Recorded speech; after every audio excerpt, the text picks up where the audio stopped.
Students, आज आपका second day है और इंग्लिश के पीरियड को हम शुरू करते हैं। आप अपनी इंग्लिश की बुक्स निकाल लीजिए। जी, आप अपनी इंग्लिश की बुक्स निकाल लीजिए। यूनिट नंबर 11 की हमने रीडिंग कल शुरू की थी, नॉइज इन द एनवायरनमेंट। जी स्टूडेंट्स, कल तक हम पॉइंट नंबर 1 और 2 की रीडिंग कंप्लीट कर चुके हैं। आज हम पॉइंट नंबर 3 की रीडिंग करेंगे।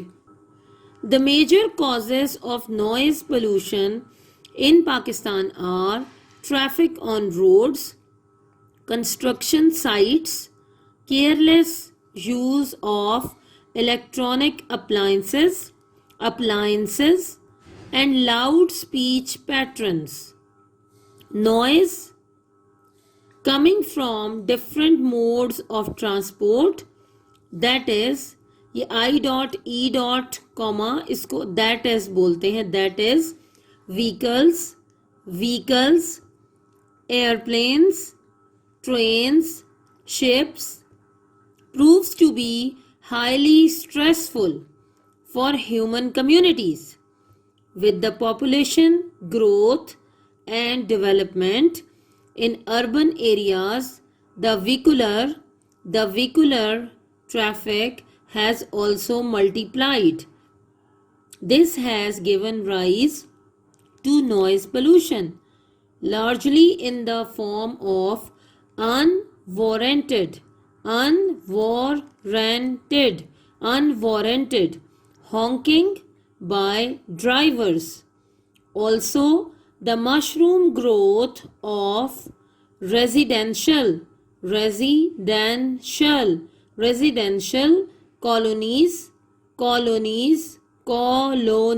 colonies near airports and railway stations has exposed residents to permanent and unavoidable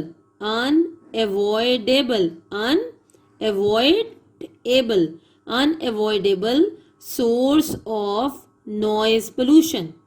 तो अब हम इसकी ट्रांसलेशन करते हैं। The major causes of noise pollution in Pakistan are traffic on roads, construction sites, careless use of electronic appliances and loud speech patterns. Pakistan में ये जो शोर की आलूदगी की अहम वजूहात क्या क्या हैं? सड़क पर ट्रैफिक का बहुत ज़्यादा होना, कंस्ट्रक्शन साइट्स तामीराती काम बहुत ज़्यादा होना, careless use of electronic appliances बिजली की चीज़ों का बहुत ही लापरवाही के साथ इस्तेमाल, एंड लाउड स्पीच पैटर्न्स और ऊंची आवाज़ में बोलने का जो तरीकाकार है, ये पाकिस्तान में आवाज़ की या शोर की आलूदगी की बड़ी वजूहात हैं।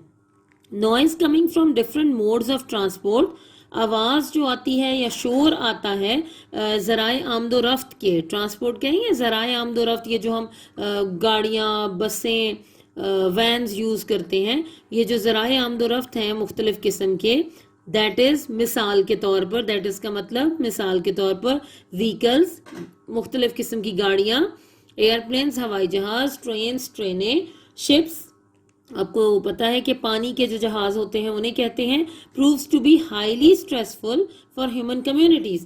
ये सब चीज़ें साबित होती हैं इंसानी जो रिहाइशें हैं या रहने की जगह हैं जहाँ पे लोग रहते हैं, इंसान के मुख्तलिफ जो रहने की जगह हैं, उनके लिए बहुत ही दबाव वाली और बहुत ही स्ट्रेसफुल, बहुत ही तकलीफ दे साबित होती हैं इनका शोर। विद द पॉपुलेशन ग्रोथ, बढ़ती हुई आबादी के साथ, and development in urban areas, और शहरी इलाकों में जो बहुत ज़्यादा ये तामीराती काम हो रहा है, डेवलपमेंट हो रही है, नई नई चीज़ें बन रही हैं, the vehicular traffic has also multiplied. ये जो गाड़ियों का या ज़राए आमदोरफ्त का जो तूफ़ान आ गया है और बहुत ज़्यादा ट्रैफिक है रोड पर, ये बहुत ज़्यादा हो गया है, मल्टीप्लाइड बहुत ज़्यादा बढ़ गया है। This has given rise to noise pollution, इन सब चीज़ों ने मिलाकर जो शोर की आलूदगी है इसको बढ़ा दिया है, largely in the form of unwarranted honking by drivers. और ये ज़्यादातर किस वजह से हो रहा है? अनवारंटेड, बेजवाज, बगैर किसी वजह के, हॉकिंग बाय ड्राइवर्स, ये जो हॉर्न देते रहते हैं। आपने देखा होगा कि गाड़ी में अक्सर जो ड्राइवर्स गाड़ियां चला रहे होते हैं, आपकी स्कूल की वैन्स को भी जब ड्राइवर्स चलाते हैं तो बिला वजह, बगैर किसी वजह के हॉर्न देते जाते हैं। इस वजह से भी बहुत ज़्यादा शोर और ज़्यादा आवाज़ें बढ़ जाती हैं। Also the mushroom growth of residential colonies, इसके अलावा बिल्कुल ऐसे ही हो गया है कि जैसे बहुत ही ज़्यादा आबादी में इजाफा हो गया है। रेजिडेंशियल कॉलोनीज रिहायशी कॉलोनियों को कहते हैं। मशरूम ग्रोथ, मशरूम्स होती हैं खुम्बियाँ, आपने शायद देखी हो। मशरूम ग्रोथ का मतलब ये है कि वो जो ऐसे गैर ज़रूरी तौर पर जगह जगह उग आती हैं, इस तरह से आजकल रिहायशी कॉलोनियाँ बनना शुरू हो गई हैं। कहाँ कहाँ? नियर एयरपोर्ट्स, हवाई अड्डों के करीब, एंड रेलवे स्टेशंस, और रेलवे स्टेशंस के करीब।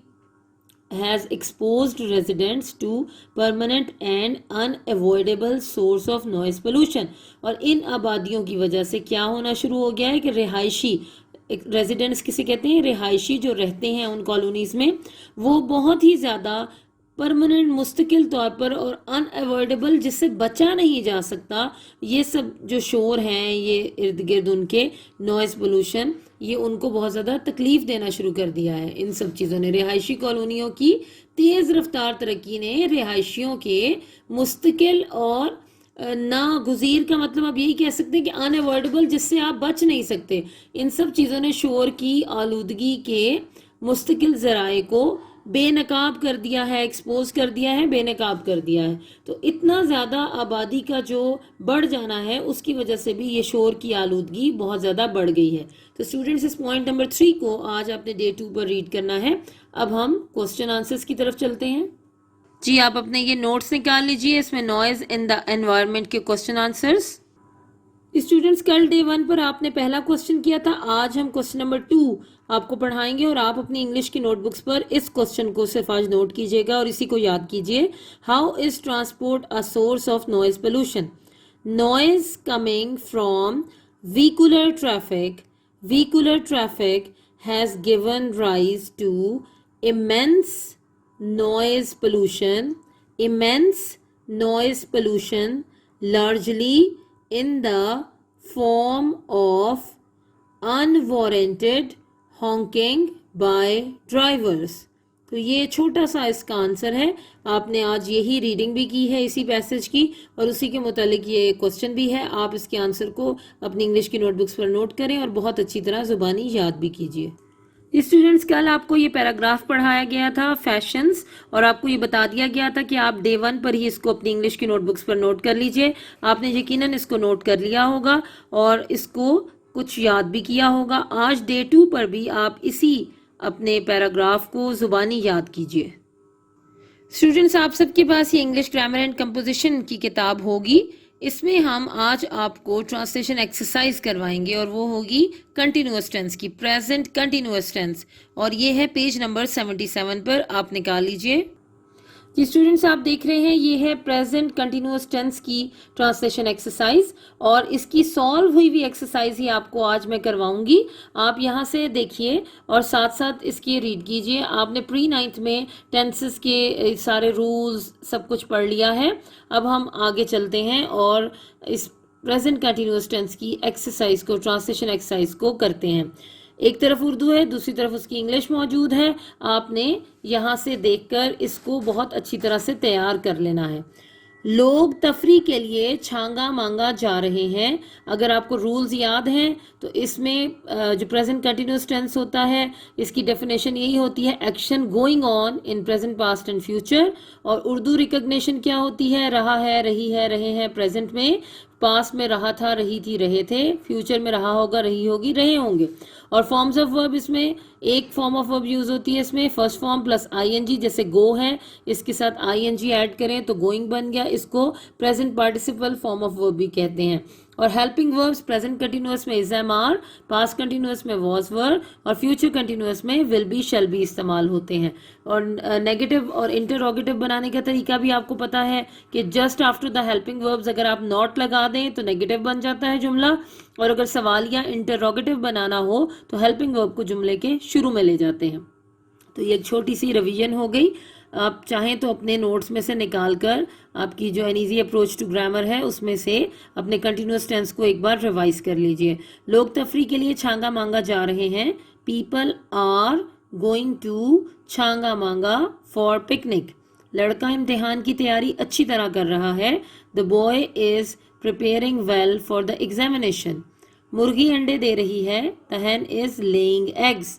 मैं पाकिस्तान का नक्शा बना रही हूँ। I am drawing the map of Pakistan.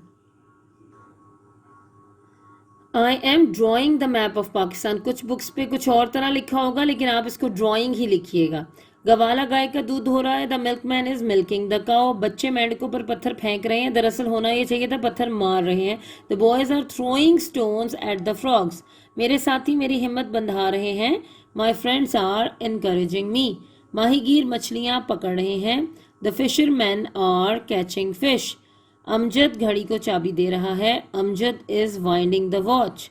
Police कातिल के पीछे भाग रही है। The police is running after the murderer. हम एक नई किताब छाप रहे हैं। We are printing a new book. ये कपड़ा सस्ता बिक रहा है। This cloth is selling cheap. अमीर आदमी खैरात दे रहा है। The rich man is giving alms. फकीर सिक्के गिन रहा है। The beggar is counting coins. वो नलके की टूटी खोल रहा है। He is turning the tap on. मैं अपनी घड़ी तलाश कर रहा हूँ। I am looking for my watch. जी स्टूडेंट्स, अब नेक्स्ट पेज पर इन जुमलों को नेगेटिव बनाना है। प्रेजेंट कंटिन्यूअस के जुमले ही हैं जिनको नेगेटिव बनाना है। जैसे रिक्शा इस तरफ नहीं आ रहा है। The rickshaw is not coming this way. Is के फौरन बाद नॉट लगाया तो कमिंग दिस वे, ये बन गया आपका नेगेटिव जुमला। इज नॉट यानी हेल्पिंग वर्ब के फौरन बाद नॉट लगाना है। लोग हवाई अड्डे पर नहीं जा रहे हैं। People are not going to the airport. बच्चे शोर नहीं कर रहे हैं। Children are not making a noise. मैं उसको राज नहीं बता रहा हूँ। I am not telling him the secret. हम यहाँ किसी का इंतजार नहीं कर रहे हैं। We are not waiting for anyone here. वो मुस्कुरा नहीं रही है। She is not smiling. कुत्ते हड्डी पर नहीं लड़ रहे हैं। The dogs are not fighting over the bone. हम जायदाद तकसीम नहीं कर रहे हैं। We are not dividing the property. तुम अपने साथी से ताउन नहीं कर रहे हो। You are not cooperating with your companion. शरीफ आदमी तुम्हें हकारत से नहीं देख रहा है। The noble man is not looking down upon you. वो खतरे का सामना दलेरी से नहीं कर रहा है। He is not facing the danger bravely. Driver motor car तेज नहीं चला रहा है। The driver is not driving the car fast. मैं बकरी का दूध नहीं निकाल रही हूँ। I am not milking the goat. बच्चे तितलियां नहीं पकड़ रहे हैं। Children are not catching butterflies. मैं वक्त ज़ाया नहीं कर रहा हूँ। I am not wasting time. तो स्टूडेंट्स, ये पेज नंबर 77 और पेज नंबर 78 पर मौजूद दो आपको एक्सरसाइजेज आज करवाई गई हैं प्रेजेंट कंटिन्यूअस की। एक उसके जुमले जो सिंपल पॉजिटिव जुमले होते हैं उनकी ट्रांसलेशन, और एक जुमलों को नेगेटिव बनाने के मुतालिक है। आपने इनको बहुत अच्छी तरह से आज के दिन में डे 2 पर बार बार रिवाइज करना है। कॉन्सेप्ट को आपने समझना है और इनको आपने अच्छी तरह से समझकर याद कर लेना है, ताकि आपसे जब ट्रांसलेशन सुनी जाए तो आपको पता हो कि ये किस रूल के मुताबिक हो रही है। डे टू में हम क्या करेंगे, एक्सरसाइज 1.3 स्टार्ट करेंगे। अब 1.3 एक्सरसाइज में सबसे पहले हम डेफिनेशन पढ़ेंगे। अब डेफिनेशन क्या आती है देख ले। रेशो। अब रेशो क्या चीज़ है? Explain the term ratio, also give an example. Ratio is the comparison of two or more like quantity. अब लाइक क्वांटिटी का मतलब क्या है कि एक जैसी वैल्यू। अगर हम क्या करते हैं कि कोई भी वैल्यू लेते हैं, अगर हम सेंटीमीटर किसी चीज को लेने के इतने सेंटीमीटर, 1 सेंटीमीटर है या 2 सेंटीमीटर है, 3 सेंटीमीटर ये लेंथ है किसी चीज की। इसके बाद अगर हम कोई और वैल्यू लेते हैं, वो भी अगर हम सेंटीमीटर में लेंगे तो उसको हम क्या कहते हैं, लाइक क्वांटिटी। इस तरह किलोमीटर में हम किसी चीज को मेजर करते हैं तो दूसरी क्वांटिटी भी किलोमीटर में होनी चाहिए। अगर मीटर में कन्वर्ट करते हैं तो मीटर में होनी चाहिए, यानी एक जैसी क्वांटिटीज होनी चाहिए। तो उसको हम क्या कहते हैं, रेशियो कहते हैं। Measure in in like units, units भी जिस तरह मैंने बताया मीटर है, सेंटीमीटर है, किलोमीटर है, किलो जो भी है, किलोग्राम है, तो उसको हम कंपैरिजन कर सकते हैं एक जैसी वैल्यू को। डिफरेंट वैल्यू को कंपैरिजन नहीं कर सकते। अगर डिफरेंट आ जाती हैं, अगर मीटर आ गया दूसरा किलोमीटर आ गया, तो दोनों को या किलोमीटर में कन्वर्ट करेंगे या दोनों को मीटर में कन्वर्ट करेंगे। अगर इस तरह टाइम में आ जाता है, सेकंड आ जाता है, मिनट आ जाता है, तो सेकंड में या दोनों को कन्वर्ट करेंगे या दोनों को मिनट में कन्वर्ट करेंगे। The symbol of ratio is, ये 2 डॉट्स होते हैं। 2 डॉट्स मीन क्या होता है, ये 2 डॉट्स इस तरह के, ये मैं साइड पे लिख देता हूं, ये 2 डॉट, इसको हम रेशियो कहते हैं। ठीक हो गया। If A and B represent 2 magnitude of quantity, अब हम क्या करते हैं, कोई सी वैल्यू ले लेते हैं, एक ए ले लेते हैं और एक बी ले लेते हैं। तो हम क्या कहते हैं, where B is not zero, B जो है वो नॉन जीरो होना चाहिए, क्योंकि बी हम डिवाइड ए रेशो बी लिखते हैं। तो जब ए रेशो बी है, रेशो को हम डिवाइड में भी लिख सकते हैं। तो ए रेशो बी फ्रैक्शन में, जिस तरह हम कहते हैं ए ओवर बी, बी क्या है, B not equal to zero होना चाहिए। अगर बी जीरो आ जाता है तो वो हमारे पास रेशो भी खत्म हो जाती है, वो रेशो ही नहीं रहते, वो अनडिफाइंड हो जाता है। यहां पर रेशो फिर बता देता हूं, रेशो क्या है, ratio is the comparison of 2 or more like quantities measured in like unit, यानी एक जैसे यूनिट होने चाहिए। The symbol of ratio is, ये रेशो का सिंबल है। If A and B represent 2 magnitude of quantity where B is not zero, तो A ratio B लिखते हैं या ए ओवर बी फ्रैक्शन की फॉर्म में। अब ए और बी को कहते क्या है, ए को क्या कहते हैं और बी को क्या, ये आगे बताएंगे। Defined antecedent and consequent in ratio. अब एंटीसीडेंट क्या होता है, कॉन्सिक्वेंट। अब देखो रेशो में ए और बी, हमारे पास 2 चीजें हैं, a ratio b. The first quantity a, जो पहली क्वांटिटी ए होती है, जो न्यूमरेटर में लिखी होती है वैल्यू, उसको हम क्या कहते हैं, एंटीसीडेंट कहते हैं। और जो डिवाइड में यानी इसमें लिखी दूसरी वैल्यू लिखी होती है, उसको हम क्या कहते हैं, कॉन्सिक्वेंट कहते हैं। अगर रेशो में है तो ए को एंटीसीडेंट कहते हैं, बी को कॉन्सिक्वेंट कहते हैं। तो इस तरह का डिवाइड में लिखी हुई है, इसको न्यूमरेटर कहते हैं, इसको डिनोमिनेटर कहते हैं। ठीक है। अब इसके एक्सरसाइज पे आता है, exercise 1.3। Find the ratio of the first quantity to the second in its lowest term. ठीक हो गया। Find the ratio of the first quantity, अब फर्स्ट क्वांटिटी की रेशियो फाइंड करने है to the second, lowest form में कर देना है। अब क्या करना है, ₹24 टू ₹6। अब 24 और 6 की रुपीज में फाइंड करना है। अब ₹24, 26। अब देखो दोनों रेशो क्या है, रुपीज में आ गई हैं, रुपीज में आ गए हैं, तो 24/6 लिख सकते हैं इसको, क्योंकि एक जैसी वैल्यू लाइक यूनिट्स हैं। तो इसको हम डिवाइड में भी लिख सकते हैं, 24/6। अगर हम इसको कटिंग करें तो हमारे पास 4/1, 4/1 फिर फ्रैक्शन में आ गया। अब इसको दोबारा रेशो में कन्वर्ट कर दें। रेशो में कन्वर्ट करने के लिए हमारे पास क्या है, देखें ये रेशो में कन्वर्ट हो गया। फ्रैक्शन को रेशो में कन्वर्ट कर सकते हैं, रेशो को भी फ्रैक्शन में कन्वर्ट कर सकते हैं। सेकंड पार्ट इसका देखें, सेकंड पार्ट भी देखें केजी में, किलोग्राम में। अब 20 kg रेशो 5 kg। देखिए ये देखो दोनों यूनिट फिर लाइक हैं। अगर दोनों यूनिट सेम ना हो तो पहले दोनों यूनिट को सेम करना है, लेकिन आपकी बुक में अभी तक ये पहले क्वेश्चन में सारे यूनिट क्या है हमारे पास, सेम ही आ रहे हैं। तो ये 20/5। अब जब भी रेशो हो तो अगर उसको सिंप्लीफाई करना हो तो उसको डिवाइड में लिख दिया करो फ्रैक्शन की फॉर्म में। जैसे ही फ्रैक्शन की फॉर्म में आ जाए तो कटिंग आसान हो जाती है। 5 1s are 5, 5 4s are 20, यानी 4/1 हो जाएगा। जैसे ही 4/1 आ जाता है, सिंपल हो गया, तो इसको हम रेशो में दोबारा रेशो में कन्वर्ट कर सकते हैं, यानी 4/1 आ जाएगा। इसी तरह थर्ड पार्ट है, थर्ड पार्ट में क्या है, 20 सेंटीमीटर एंड 80 सेंटीमीटर। दोनों यूनिट क्या है, फिर सेम है, सेंटीमीटर में आ गए। 20/80 यानी 20/80 हो जाएगा। अब इसको दोबारा सिंप्लीफाई करते हैं तो 1/4 आ जाएगा। अब इसको रेशो में कन्वर्ट कर दें तो 1/4 हो जाएगा। 4 पार्ट में है 5 मीटर एंड 5 मीटर, 5/5 हो जाएगा। अब इसको डिवाइड में लिखते हैं तो 5 और 5 1/1, तो रेशो क्या होगी 1/1, क्योंकि सेम है 5 और 5, तो रेशो सिंपल करेंगे तो वो भी 1 और 1 सेम ही आएगी। अब 1500 किलोमीटर है, 1200 किलोमीटर, फिर देखें यूनिट फिर भी सेम है, तो 1500 डिवाइडेड बाय 1200 सिंप्लीफाई करने के बाद 5/4 हो जाएगा। रेशो में 5/4 लिख देंगे। 6 पार्ट में क्या लिखना है, ₹150 फिर ₹275। देखो फिर रुपीज में आ गई यूनिट्स, तो हम क्या करेंगे 150 डिवाइड बाई 275, इनको सिंप्लीफाई करने के बाद आंसर 6/11, 5 के टेबल से कैंसिल हो जाता है, 6/11 तो 6:11। ये आपका डे 2 का सिलेबस है, ये आपने दोबारा से इसको सॉल्व करना है ताकि इसको आपको अच्छी तरीके से ये सॉल्व करना आ जाए। डिवाइड में कटिंग कैसे करते हैं, रेशियो को फ्रैक्शन में कैसे लिखते हैं, फ्रैक्शन को दोबारा रेशियो में कैसे लिखते हैं, ये आपका सेकंड डे का ये काम मुकम्मल हो जाएगा। आज दूसरा दिन है और यानी मई की 4 तारीख है और आज उर्दू में हम अगले सबक आगे से पढ़ेंगे।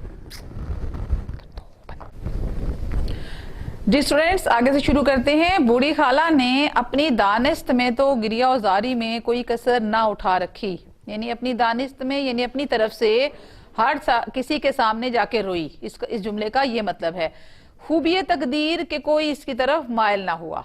किसी ने तो यूं ही हाँ हूं कहकर टाल दिया, किसी ने जख्म पर नमक छिड़क दिया।